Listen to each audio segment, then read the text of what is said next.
Oke, cek. Bismillahirrahmanirrahim. Assalamualaikum warahmatullahi wabarakatuh. Oke, Mas Mbak sekalian, ini adalah video tambahan ya untuk perhitungan Matvisdas P9 terkait dengan bahan alam. Ya, kemarin ya untuk kelas A hari Senin, kelas B hari Selasa ya, dan kelas C hari Kamis ya. Nanti kita akan membahas hal yang sama, tapi karena di kelas mungkin karena jam yang kurang enak waktunya ya untuk kita belajar secara hitung-hitungan. Kemudian kelas C juga yang sudah sore, mungkin itu juga banyak faktor non teknis yang menyebabkan kita nggak enak untuk belajar karena udah waktunya ini ya nggak ideal. Maka ada tambahan ya untuk perhitungan-perhitungan yang terkait dengan bahan alam. Saya buatkan videonya supaya teman-teman bisa belajar dan play pas saat enak untuk belajar seperti itu dan diulang-ulang. Oke.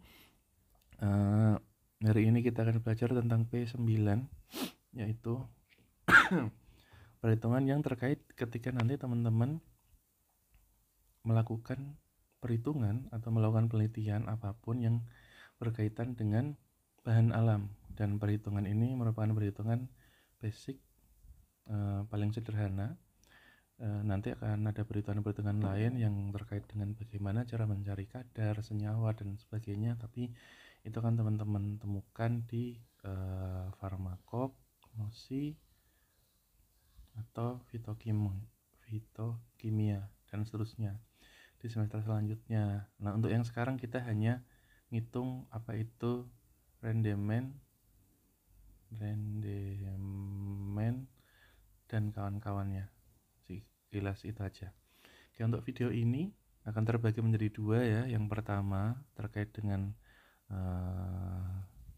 ekstraksi, ekstrak, dan lain-lain ya. Ini sedikit teori saja, singkat nanti karena kita sudah sedikit bahas, dan ini nanti mungkin porsinya cuma 10%, 5-10% dari apa yang harus kita bahas dan keluar di ujian. Dan kemudian yang kedua nanti baru perhitungan dari ekstrak, antara ekstrak dan crude atau bahan bakunya atau bahan awalnya ya, seperti ini. Jadi silakan teman-teman yang ingin menyimak video pertama boleh ini nanti dilanjutkan, kalau tidak nanti di sekarang ini nanti silakan skip aja lalu langsung berlanjut ke yang kedua ya. Jadi silakan teman-teman, monggo. Oke, saya akan mulai yang pertama dulu. Bentar, tak cek.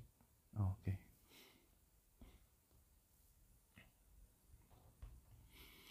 Kayak untuk pembahasannya, ini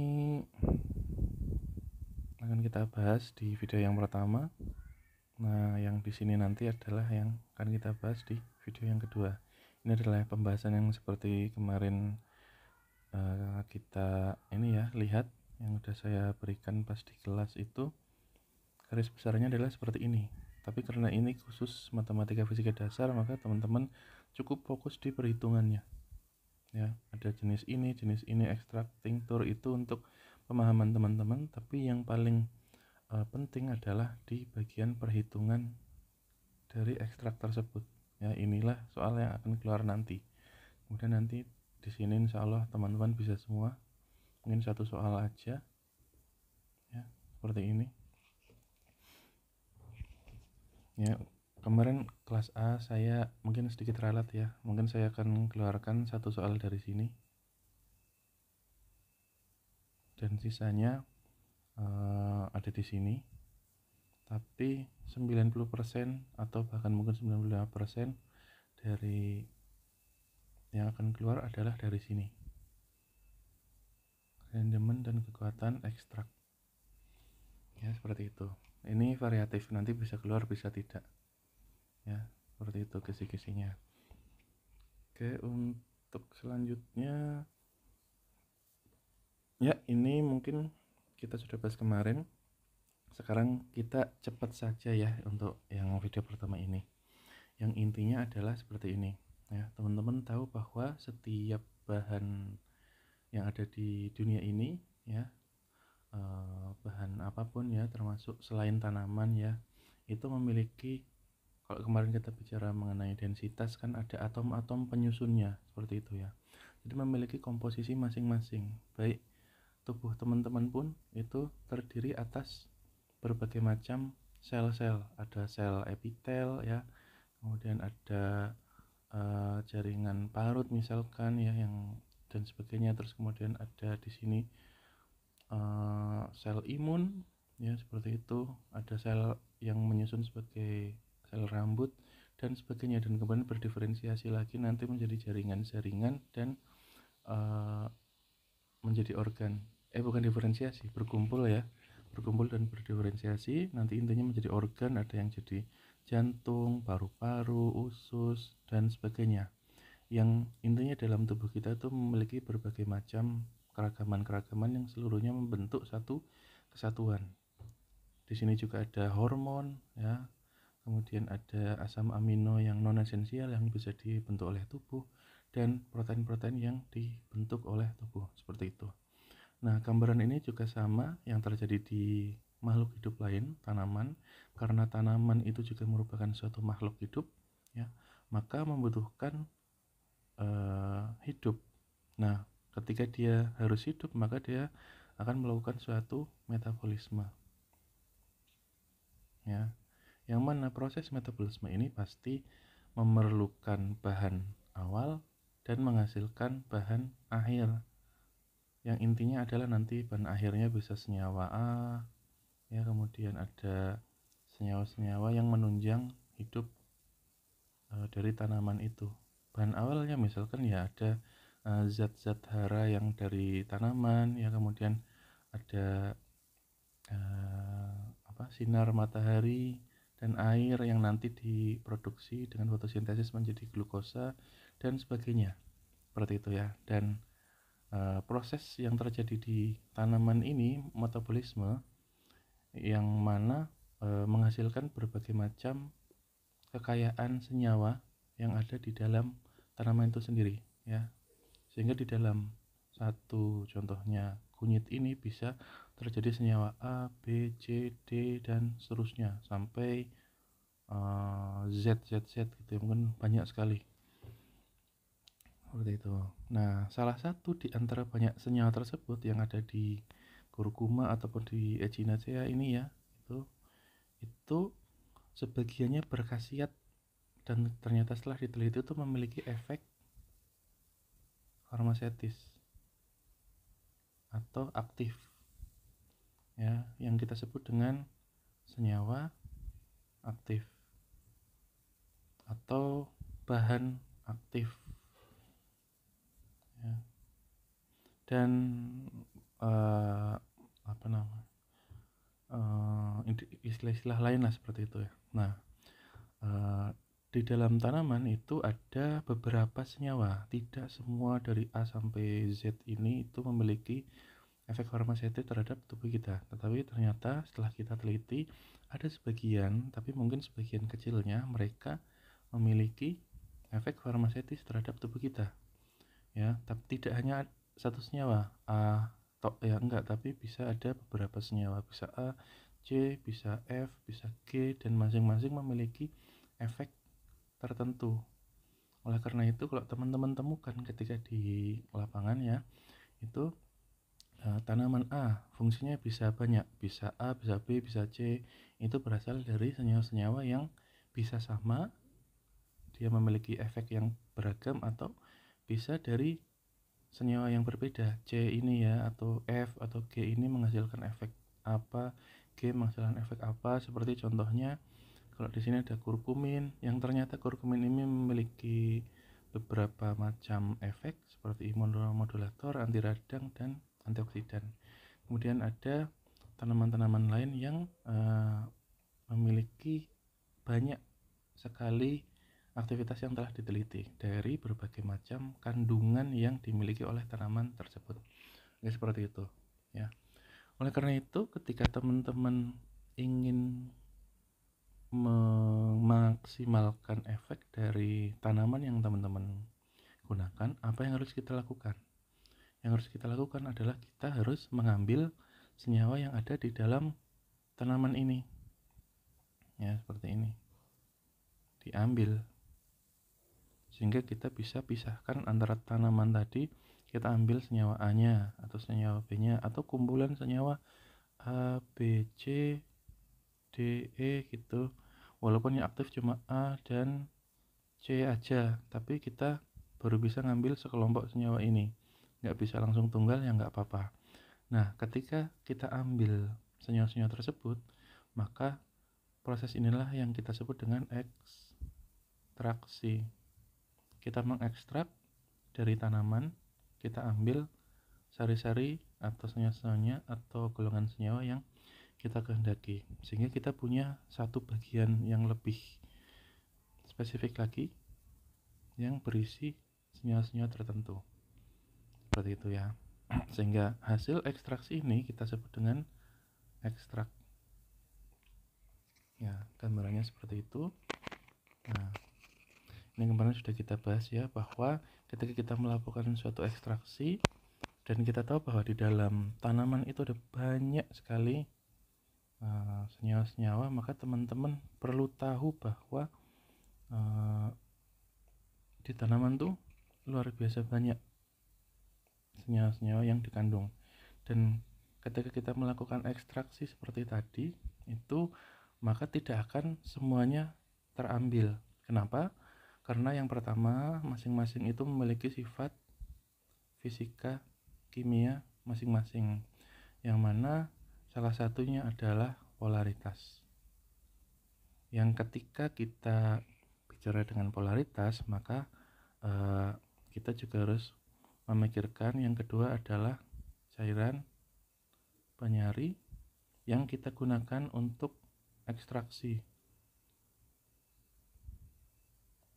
Nah, ketika cairan penyari yang kita gunakan memiliki polaritas yang relatif mirip dengan senyawa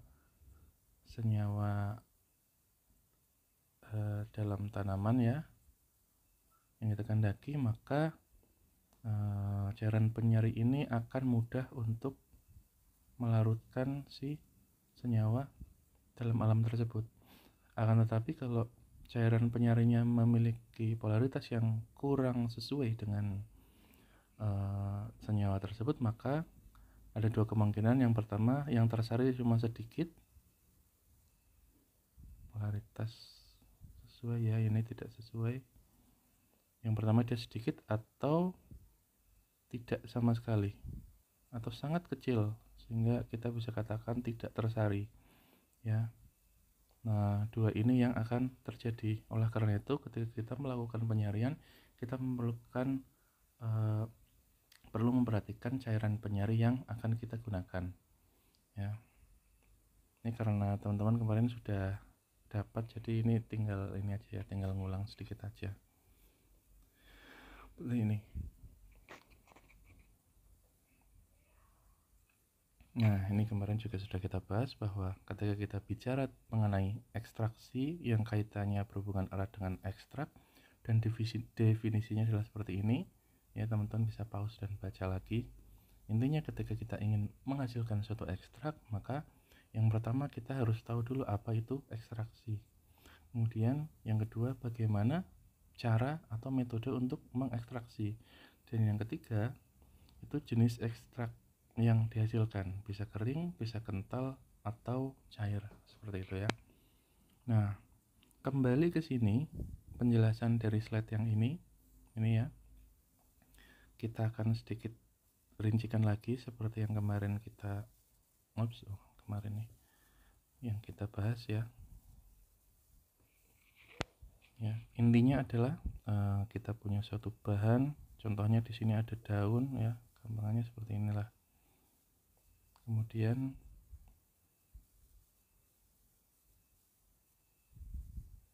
kita tambahkan cairan penyari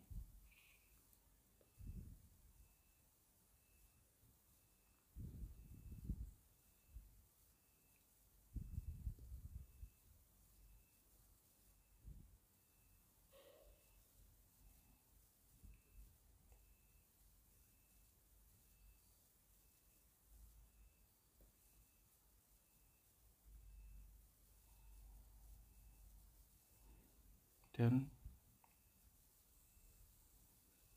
akan terjadi proses seperti ini. Daun ini biasanya kita serbuk dulu ya, untuk mengurangi ukuran, sehingga nanti bentuknya akan menjadi seperti ini, serbuk. Nah, senyawa-senyawa yang terkandung di dalam serbuk tersebut ketika kita tambahkan penyari, maka dia akan terekstraksi ke cairan penyari seperti ini ya. Nah, proses ini merupakan salah satu metode yang paling sering dilakukan dengan cara merendam atau bahan awal dengan cairan penyari. Nah, ketika proses perendaman ini biasa kita lakukan selama 24 jam dan dengan sesekali diaduk ya. Biasanya aduknya mungkin tiap 2, 3 atau 4 jam sekali sampai 24 jam. Tapi pada kenyataannya nanti kalau teman-teman nge-lab juga mungkin kalau udah sore ya nggak bisa diaduk malamnya, ya udah berarti ngaduknya pas pagi sampai sore aja seperti itu. Nah, alasannya untuk apa? Alasannya karena ketika teman-teman tidak mengaduk, maka yang terjadi adalah senyawa itu ketika terekstraksi, maka dia akan lebih banyak terkumpul, gradien konsentrasinya ada di sini, di bagian bawah, sedangkan yang atas itu hanya sisa-sisa dari senyawa tersebut. Nah, kemampuan penyari cairan penyari yang ada di sini itu masih bagus, sedangkan yang di sini sudah jenuh. Sehingga kalau kita tidak lakukan pengadukan, maka cairan penyari yang di sini itu tidak akan bisa menyari yang serbu-serbu yang di bawah karena sudah terhalang oleh gradien konsentrasi yang ada di sini. Harusnya yang bagian sini yang paling dekat kontak dengan penyari. Oleh karena itu perlu kita aduk lagi sehingga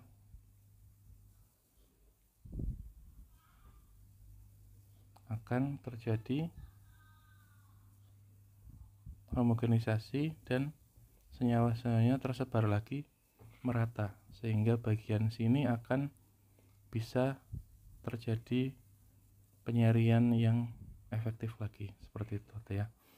Nah, itu adalah salah satu alasan kenapa kita harus mengaduknya. Kemudian biasanya kita lakukan maserasi. Ini saya ulang lagi supaya teman-teman concern di sini ya, karena ini yang banyak sering pas saya cek dulu ya, teman-teman melakukan 3 kali 24 jam maserasi, ternyata ya ada yang kita katakan metode 3 kali 24 jam.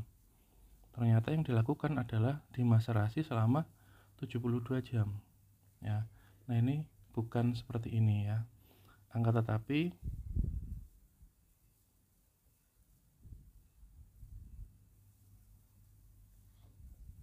yang betul adalah kita pisahkan dulu antara filtrat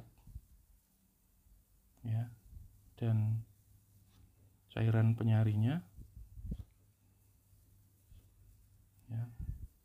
Jadi biasanya kita saring, kemudian kita akan dapatkan dua. Yang pertama cairan penyari, yang kedua adalah filtrat atau serbuk yang awal tadi ya.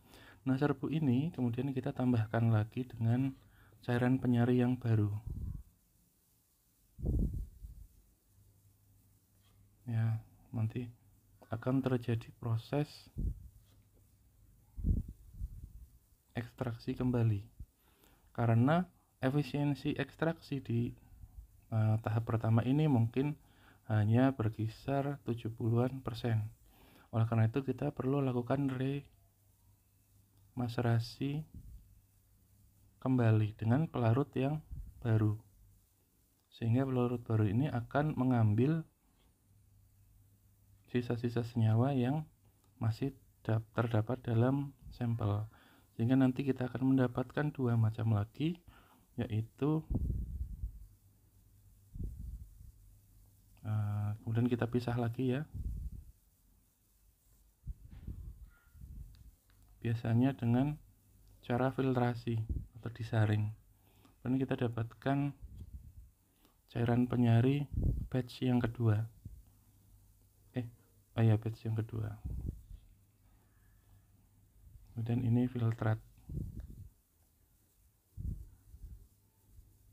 Kemudian biasanya kita tambahkan cairan penyari lagi untuk ketiga kalinya. Ya, tambah lagi. Kemudian setelah ditambah, kita akan pisahkan lagi antara filtrat dengan cairan penyari. Nah, proses yang kita ulang selama 3 kali ini, maka inilah yang kita sebut dengan proses remaserasi 3 kali. Nah, karena proses maserasi biasanya dilakukan selama 24 jam, maka kita bisa tulis sebagai 3 kali 24 jam ya. Kuncinya adalah cairan penyari yang digunakan adalah baru, tapi filtratnya tetap filtrat yang sama yang teman-teman gunakan. Nah, ini nanti kalau enggak dilihat secara video mungkin ini sedikit miss ya, karena harusnya bagannya enggak seperti ini. Ini harus tak pisah dulu yang ini ya. Tapi teman-teman kalau sudah lihat, bagusnya lewat video itu nanti akan paham alurnya seperti ini ya. Nah, kita akan mendapatkan 3 pelarut yang telah menyari bahan kita tadi ya. Nah, pertanyaannya, kenapa kita harus sampai repot-repot melakukan penyarian beberapa langkah? Apakah sekali penyarian boleh? Jawabannya adalah boleh, tapi tidak efektif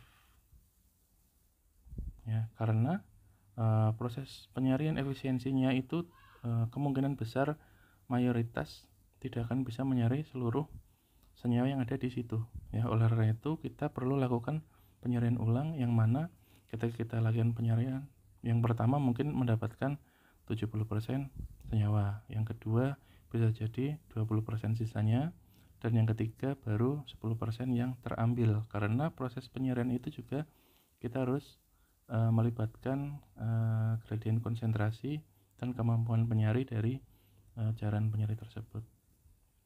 Intinya seperti itu, sehingga kalau kita buat grafik ya, maka bisa kita katakan penyarian pertama kita dapat sekian, penyarian kedua kita dapat sekian, sekian kecil ya, penyarian ketiga kita dapat sekian. Nah, sekian ya. Sehingga ketika kita total, maka totalnya adalah mendekati 100%.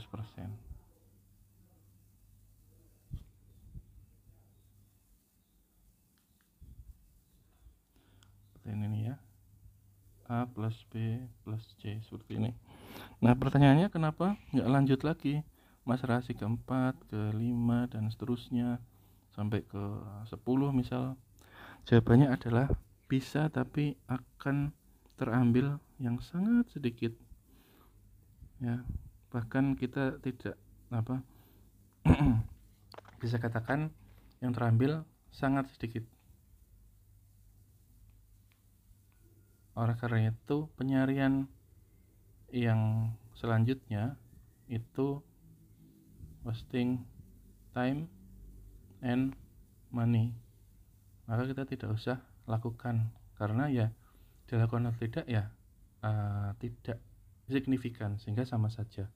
Oleh karena itu inilah yang biasa kita sebut kenapa kita melakukan maserasi dan remaserasi ya selama 3 kali 24 jam. Nah, ini yang sering dilakukan di ekstraksi bahan alam. Ya, sains di belakangnya adalah seperti ini. Oke, ini seperti ini ya. Nanti tonton bisa pause, kemudian dilihat denaturasi, kemudian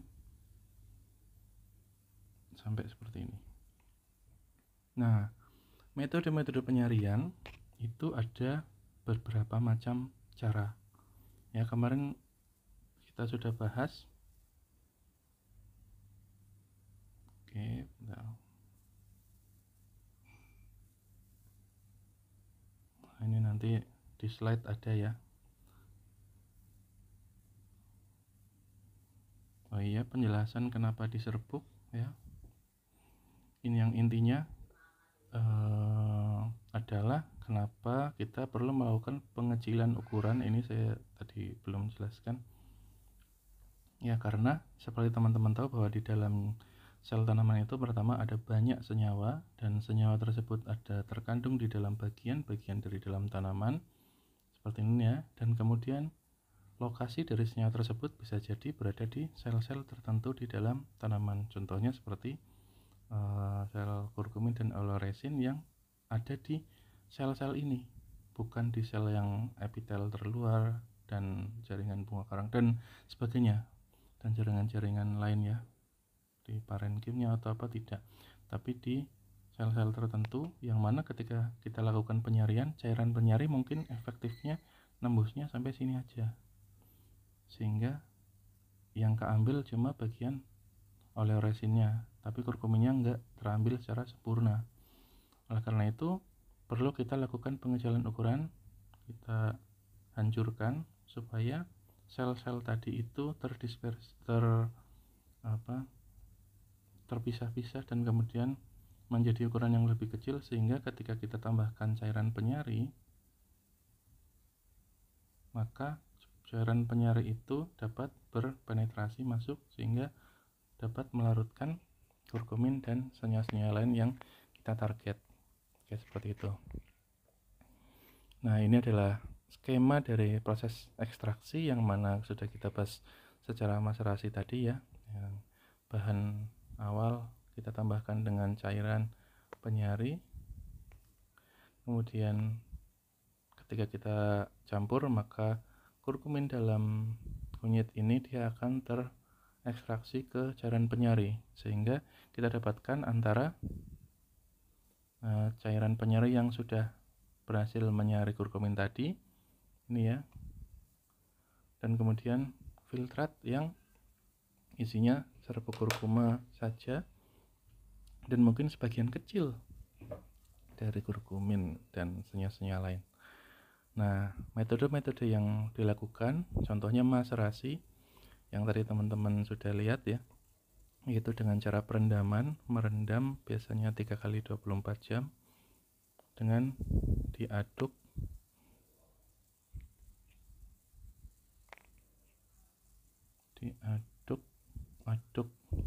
seperti itu ya, pada beberapa